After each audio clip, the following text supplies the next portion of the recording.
Dear friend, मैं चेतन प्रूथी स्वागत करता हूं आपका Vijay Kumar my new classroom में। जैसे कि आपको पता है कि हम मैथ का चैप्टर नंबर 1 कर रहे हैं, तो जैसे कि हमने जितनी भी वीडियो करी बहुत अच्छे से ट्रिक के साथ करी। आपको कैसी लगी वो आप कमेंट में बताना, ठीक है। तो आई होप आपको वीडियो अच्छी लगी होगी। तो आज हम अगले जो हमारे क्वेश्चन हमने छोड़े थे, नेक्स्ट हम जो है 5th करने जा रहे हैं। 5th से स्टार्ट करेंगे, 5th 6th 7th करेंगे 1.2 का। तो आगे बढ़ने से पहले आप हमारे चैनल को सब्सक्राइब कर दें और वीडियो को लाइक कर दें। तो आज हमारा 5th क्वेश्चन है, जांच कीजिए कि क्या किसी प्राकृत संख्या n के लिए संख्या 6n अंक 0 पर समाप्त हो सकती है। तो आपको ये क्या दे रखा है, देखो संख्या आपको क्या दे रखी है, संख्या आपको दे रखी है 6 की पावर n। इसने ये बोला कि अगर मैं यहाँ पे n की जगह प्राकृत संख्या, पहले तो आपको पता होना चाहिए प्राकृत संख्या क्या होती है। प्राकृत संख्या यानी कि नेचुरल नंबर, प्राकृत संख्या, ठीक है। जो हमारी प्राकृत संख्या होती है, नेचुरल नंबर होते हैं। ये क्या होते हैं, ये वो संख्या होती है जो हमारी 1 से स्टार्ट होती है, ठीक है। जैसे 1 2 3 और आगे चलती जाती है, ठीक है। तो प्राकृत संख्या ये होती है, और जो 0 से स्टार्ट होती है वो होती है हमारी पूर्ण संख्या, ठीक है। तो आज हमारा क्वेश्चन प्राकृत संख्या के बारे में, तो हम प्राकृत संख्या के बारे में पढ़ेंगे, ठीक है। ये अब ये देखो, इसने ये बोला कि यहाँ पे अगर मैं n की जगह कुछ भी रखूं, क्या ये लास्ट में जो इसको खोल के जो आंसर आए वो पीछे जो लास्ट डिजिट होगा वो 0 आएगा। तो पहली बात, 0 जो हमारा जो होता है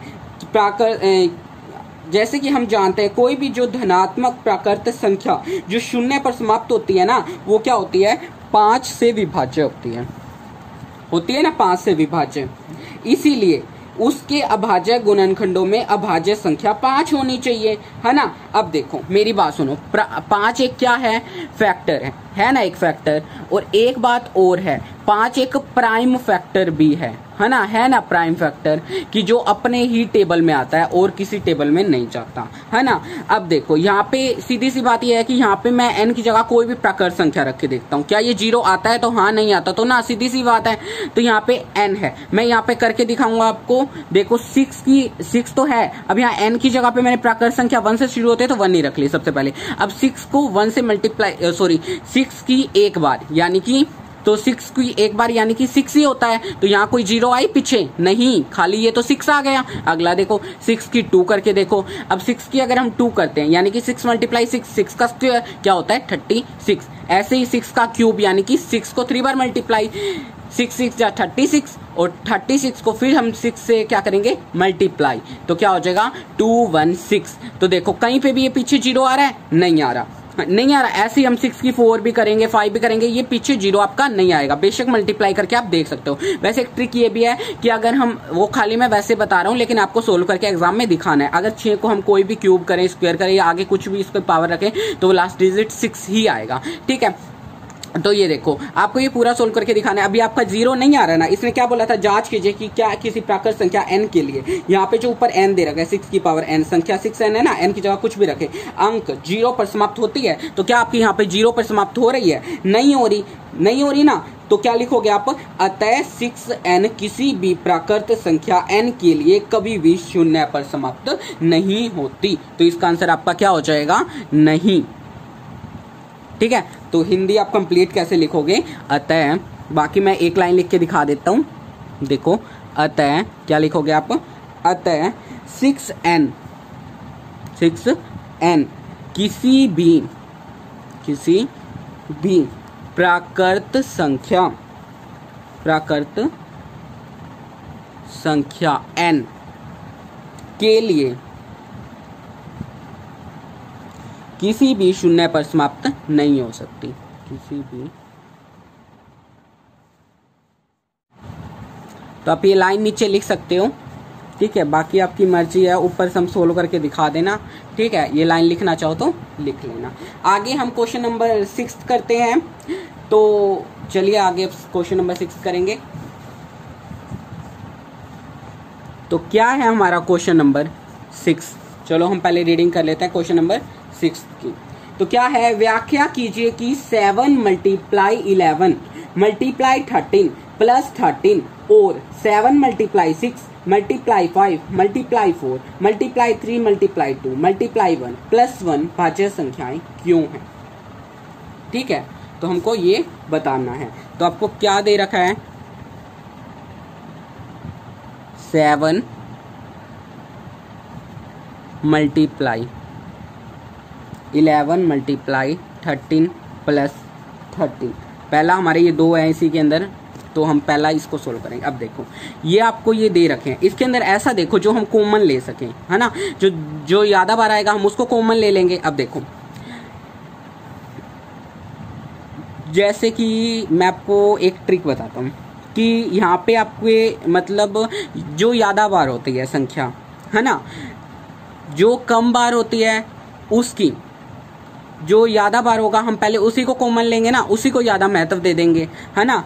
तो देखो जैसे कि फॉर एग्जांपल मैं आपको एग्जांपल देता हूँ एक ट्रिक के साथ कि अगर हम जो कोई भी हमारे पास कोई चीज है, जैसे कि मतलब आपके पास कोई भी चीज है, हाँ, तो आप क्या करोगे, जो आपके पास सबसे ज्यादा चीज है आप उस चीज को, जैसे कि आप फॉर एग्जांपल कुरकुरे के पैकेट ले लो, है ना, एक कुरकुरे का पैकेट ले लो, एक टॉफीज ले लो, तो आपके पास आपको दोनों चीजें खानी है ना। आपके पास जो कुरकुरे हैं वो फालतू हैं और जो टॉफीज है वो कम है ना। तो आप क्या करोगे, टॉफी को जो आपके पास कम है उसको तो आप ये सोचोगे कि मैं इसको, और आपको जो है जैसे कि आपको स्कूल जाना है और स्कूल में ये दोनों चीजें टॉफी और जो कुरकुरे हैं वो आपको लेकर जाने हैं, आपने भी खाने, आपके फ्रेंड ने भी खाने हैं। लेकिन जब आप दुकानदार से टॉफी और कुरकुरे लेते हो तो आप ये सोचते हो मैं थोड़ा सा खा लूं, अभी स्कूल की बस नहीं आई और फिर बाकी स्कूल में जाके खा लूंगा। तो जो आपके पास चीज कम होगी, है ना, जो आपके पास चीज कम होगी उसको तो आप अपने बैग में डालोगे। जो आपके पास अगर बाय द वे टॉफी ज्यादा होंगी तो आप पहले टॉफी को खाओगे कि बाकी टॉफी मैं स्कूल में खा लूंगा। अगर बाय द वे कुरकुरे आपके पास फालतू है तो कुरकुरे को खाओगे, तो आप टॉफी को थोड़ा ना खाओगे, ताकि आपके पास स्कूल के लिए वो चीज रहे, है ना, ताकि आपकी सारी फिनिश ना हो जाए, है ना। तो दोनों चीजों में से जो सी चीज आपके पास फालतू होगी आप उसी को खाओगे ना। तो अब यहाँ पे आप 13 जो है 13 को आप कुरकुरे मान लो, ठीक है, या टॉफी कुछ भी मान लो, तो ये आपके पास एक्स्ट्रा चीज है। हम इसको क्या करेंगे, इसको हम पहले खा लेंगे थोड़ा सा, ठीक है, और बाकी चीजों को हम अपने बैग में पैक कर देंगे। तो यहाँ पे अब ये 7 है, 7 इससे कोई रिलेटेड नहीं है, 7 को ऐसे का ऐसे अंदर में रख देता हूँ। बाकी जो हमारे पास ज्यादा चीज थी उसको हमने थोड़ी सी खा ली, ठीक है, यानी कि इसको बाहर निकाल लो, कॉमन कर लो। बाकी जो है ये इससे इसका कोई मेल नहीं है, इसको अंदर ही पड़ा रहने दो। ये मल्टीप्लाई का साइन है, मल्टीप्लाई का मल्टीप्लाई, इसका इससे कोई मेल नहीं खाता, ये इसको भी अंदर ही रख दो। यानी कि ये हमारी टॉफीज हैं, इनको अंदर ही पड़ा रहने दो, थोड़ी थोड़ी है ना। अब देखो यहाँ मल्टीप्लाई 13 है, अब सम के ऊपर वापिस आ जाओ, ठीक है, ये 13 है और ये भी 13 है, इसको हम इससे क्या कर देंगे, डिवाइड, है ना, डिवाइड करेंगे। तो 13 को 13 से डिवाइड करेंगे तो क्या आएगा, साइन तो वही मल्टीप्लाई जो ऊपर है वही रहेगा। अब ये 13 को 13 से अगर हम डिवाइड करते हैं तो 1 ही आएगा। अब यहाँ साइन किसका है, प्लस का, तो प्लस का प्लस ही रहेगा। 13 को 13 से डिवाइड करेंगे 1 आ जाएगा। यहाँ तक समझ आ गया, वेरी गुड। अब देखो यहाँ आपको 13 दे रखा है ना।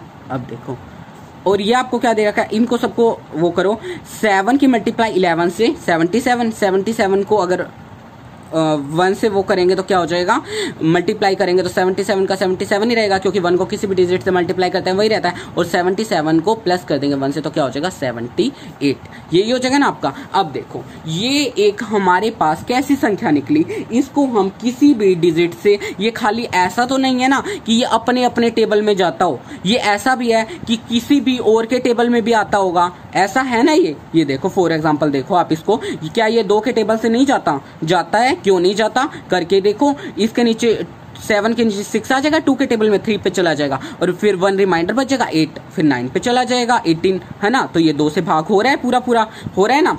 आगे देखो और किसी टेबल में जा रहे हैं ये, हाँ 6 के टेबल में भी जा रहा है, इसके नीचे 6 आ जाएगा, 7 के नीचे 1 रिमाइंडर बच जाएगा और ये 18, 6 2 जा 12, 6 3 जा 18, है ना। तो 3 पे वो चला जाएगा, तो ये 6 के टेबल से भी डिवाइड हो रहा है। ऐसे ये पूरा तो 13 के टेबल में भी आ जाता है। तो यानी कि ये क्या है हमारी, इसने ये कहा था कि व्याख्या करो कि ये जो हमारी संख्याएं है ये भाज्य संख्याएं क्यों हैं। तो हमारी ये भाज्य संख्याएं हैं क्योंकि ये सारे टेबलों से, देखो हमारा जो डिजिट निकला ये देखो और भी टेबलों से जा रहा है ना, खाली ये अपने टेबल से तो डिवाइड नहीं हो रहा, खाली ऐसा है कि ये 1 से हो रहा हो डिवाइड या खाली अपने टेबल पे जा रहा हो, है ना, ऐसा नहीं है ना, ये इन सब के टेबलों से भी डिवाइड हो रहा है। तो हम क्या कहेंगे कि ये जो हमारी पास संख्या थी ना, ये वाली, ये क्या है, जो कि 13 से विभाज्य, ये हमारी एक भाज्य संख्या है। ये हमने सोल्व करके दिखा दिया क्यों है ये हमारी भाज्य संख्या, ठीक है। ऐसे ही आपका सेम सेकंड सम है, तो सेम सेकंड ही है तो इसमें कोई अगर आपको ये अच्छे से समझ आ गया तो आप इसको भी सोल्व कर सकते हो। क्या है ये स्टेटमेंट, 7 × 6 × 5 × 4 × 3 × 2 × 1 + 5, ये है ना आपकी स्टेटमेंट। तो आप देख लेना, आपको पिक्स मिल जाएगी यहाँ पे, तो साइड में देखो ये पिक लगी हुई है आपकी। तो ये वाली आपका होमवर्क है, ये सेम ऐसा ही सम है, कुरकुरे टॉफी का एग्जांपल लेके इसको सोल्व करना, ये आपका होमवर्क रहेगा, ठीक है। तो हम नेक्स्ट सम देखते हैं, ये हमारा लास्ट सम है इस एक्सरसाइज का। तो देखिए, तो क्या है, किसी खेल के मैदान के चारों ओर एक वृत्ताकार पंथ है, ठीक है। इस मैदान का एक चक्कर लगाने में सोनिया को 18 मिनट लगते हैं, जबकि इसी मैदान का एक चक्कर लगाने में रवि को 12 मिनट लगते हैं। मान लीजिए वे दोनों एक ही स्थान पर या और एक ही समय पर चलना प्रारंभ करके एक ही दिशा में चलते हैं। कितने समय बाद वे पुनः प्रारंभिक स्थान पर पहुंचेंगे? उसको छोड़ो कि कैसा पंथ है, हमको खाली सम सोल्व करने से मतलब है ना। जैसा भी हो पंथ, हम इसको गोलाई मान लेते हैं, ठीक है। मतलब ये पंथ मान लो, ये ठीक है रास्ता। यहाँ 2 बच्चे हैं, कौन कौन से बच्चे हैं? एक तो रवि है, दूसरा क्या है? सोनिया। एक रवि है और एक क्या है? सोनिया। 2 बच्चे हैं और ये हमारा ये है। जैसे कोई भी रेस करने जाते हैं, आप बच्चे भी रेस करने जाते होंगे, तो जैसे कि आप 2 फ्रेंड हो, है ना, तो इसके अंदर आप रेस लगाते हो कि कौन बच्चा पहले जाएगा, कौन बच्चा बाद में जाएगा। तो ऐसे इन दोनों ने भी रेस लगाई। तो जो सोनिया है वो 18 मिनट में एक चक्कर पूरा करती है, जबकि रवि 12 मिनट में एक चक्कर पूरा करता है। जो सोनिया है ना वो 18 मिनट लगाती है एक चक्कर को पूरा होने में, जबकि रवि कितने मिनट लगाता है? 12 मिनट। यानी एक चक्कर, यानी कि यहाँ से अगर हम स्टार्ट करते हैं इस चक्कर को, यहाँ से दौड़ना आरंभ करता है रवि और सोनिया, दोनों एक ही जगह से दौड़ना आरंभ करेंगे। ये यहाँ से पूरा यहाँ तक चक्कर आने में रवि 12 मिनट लगाता है, जबकि सोनिया 18 मिनट लगाती है ना। अब इसने क्या बोला, इसने इस क्वेश्चन को दोबारा रीड करो एक बार। किसी खेल के मैदान के चारों ओर एक वृत्ताकार पंथ है, इस मैदान का एक चक्कर लगाने में सोनिया 18 मिनट लगाती है, जबकि उसी मैदान का चक्कर लगाने में जो रवि है वो 12 मिनट लगा देता है। मान लीजिए कि दोनों एक ही स्थान पर एक ही समय पर चलना प्रारंभ करने की एक ही दिशा में चलते हैं। कितने समय बाद वो पुनः प्रारंभ स्थान पर पहुंचेंगे? इन्होंने ये पूछा कि कितनी देर बाद, कि वो जो अपने प्रारंभ स्थान पर कितनी देर बाद पहुंचेंगे। अगर वो दोनों, मतलब उनको जितना भी चक्कर लगाने दिया जाता है, तो वो अपने प्रारंभिक स्थान को कितनी बार। देखो पहले मैं आपको वैसे सोल्व कराता हूँ, फिर सम भी सोल्व कराऊंगा। देखो यहाँ क्या है, यहाँ पे आप पहले रवि को मान लो, यहाँ सोनिया को मान लो, ठीक है। अब देखो, एक चक्कर रवि ने लगाया, पहला चक्कर 12 मिनट में, सोनिया ने उसी चक्कर को कितने मिनट में लगाया? 18 मिनट में लगाया ना, 18 मिनट में। अब सेकंड चक्कर जो होगा, रवि उसी चक्कर को जब दोबारा, यहां तक तो आ गया रवि 12 मिनट में, उसी चक्कर को जब दोबारा जाएगा तो वो 12 ही मिनट दोबारा लगाएगा, 12 दूनी 24, तो 24 मिनट लग जाएंगे उसको दूसरा चक्कर लगने में, है ना। ऐसे ही ये है सोनिया जो है, सोनिया को पहले चक्कर में 18 मिनट लगते हैं, दूसरे चक्कर में उसको कितने मिनट लग जाएंगे? 36 मिनट लग जाएंगे ना। अगला देखो, उसके बाद देखो 12 24 हो गया। अब ऐसे ही तीसरा चक्कर लगाना है। तीसरे चक्कर में क्या है, तीसरे चक्कर को दोबारा से 12 मिनट लगेंगे, 12 12 दूनी 24, 12 36 हो जाएगा, क्योंकि 12 मिनट लगा रहा है वो। ऐसे ही सोनिया पहले 18 लग गए, 36 लग गए, उसके बाद फिर 18 मिनट, इसी के अंदर 18 प्लस हो जाएगा, फिर वो 18 मिनट लगाएगी, तो 18 तो ये 54 हो जाएगा। तो ऐसे ही अब देखो इसके बीच में कितना डिस्टेंस हो गया, ये भी 36 आ गया, ये 36 हो गया, ये भी 36 हो गया, तो वो उससे कितने मील की दूरी के ऊपर है? 36 मील की दूरी के ऊपर है। समझ आई मेरी बात आपको? क्या समझ आई कि वो वहां पर ये 36 मिनट जो है उनके पास समय के ऊपर, समय बाद जब दोबारा चलने के, दोबारा जो है सोनिया और रवि एक ही स्थान से चलने के बाद दोबारा 36 मिनट बाद जो प्रारंभिक स्थान है वहां पर मिलेंगे। कितने समय बाद मिलेंगे? कितने समय बाद मिलेंगे? 36 मिनट बाद, ठीक है, 36 मिनट बाद मिलेंगे। तो आप इस सम को, जैसे कि सम है, अब मैंने ये तो आपको समझाने के लिए कराया था, अब मैं इस सम को कंप्लीट जैसे सोल्व करने का तरीका है उसके अकॉर्डिंग कराता हूँ। देखो आपको, यदि हम कहते हैं कि 18 मिनट और 12 मिनट का एलसीएम ज्ञात करेंगे, तो सोनिया और रवि का पूरा मिलने का समय क्या होगा? देखो हमारे पास एक 18 है और एक 12 है। 18 मिनट में सोनिया थी और 12 मिनट में रवि था, तो दोनों का हम क्या ले लेंगे? एलसीएम। देखो वैसे वो समझाने के लिए था आपको। अब इधर देखो, ये 18 किसके थे? सोनिया को 18 मिनट लगे थे, 12 रवि को लगे थे। इसको एलसीएम लो इनका, 2 से करोगे 9 आ जाएगा। उसके बाद 9 3 के टेबल में जाता है, 3 तिया 9, यही हो जाएगा। ऐसे 12 देखो 2 के टेबल में जाता है, 2 तिया 6, 2 3 एकम 3, यही हो जाएगा। मैंने आपको पहले ही ये सम करा दिया था, है ना। इसके अंदर हमने शादी कराई थी, इसके अंदर हम खाली एलसीएम निकालेंगे, ठीक है। तो आगे देखो, पहले देखते हैं इस सम में भी करके, आगे पता लगेगा। आगे देखो 18 और क्या है हमारे पास 12, तो 18 और 12 को क्या लिखेंगे, पहले इनके गुण मिलाएंगे, है ना, कि इसके अंदर क्या गुण है 18 के अंदर और 12 के अंदर क्या गुण है ना। उसके बाद देखेंगे कि इनकी क्या कहते हैं, इनके गुण मिलते हैं क्या नहीं मिलते। तो देखो इसके अंदर कुछ अच्छे गुण कुछ बुरे गुण, इसके अंदर भी कुछ अच्छे गुण बुरे गुण, इसके अंदर भी कुछ अच्छे गुण बुरे गुण। तो इन दोनों के गुण देखेंगे कौन से अच्छे मिलते हैं कौन से बुरे मिलते हैं, है ना। तो देखो पहले 3 को क्या 18 क्या है 2 × 3 × 3, है ना। अब 12 के अंदर भी देखो 2 × 3, यही है ना। अब देखो इसके अंदर हमारा ये निकल आया, क्या निकल आया 2 × 3 × 3, है ना। और उसका क्या निकल आया था 2 × 3, यही निकल के आया था। अब हमने करना क्या है, पहली बात इसको हम करेंगे कैसे, देखो ध्यान दो। इसके अंदर हम सबसे पहले तो हम एलसीएम को, हमारा लिखने का तरीका हमने देखा था कि कैसे लिखा जाए। अब देखो 2 कितनी बार है, एक बार, खाली एक बार है ना। इसको मैं 2 को तो 2 ही लिख दूंगा।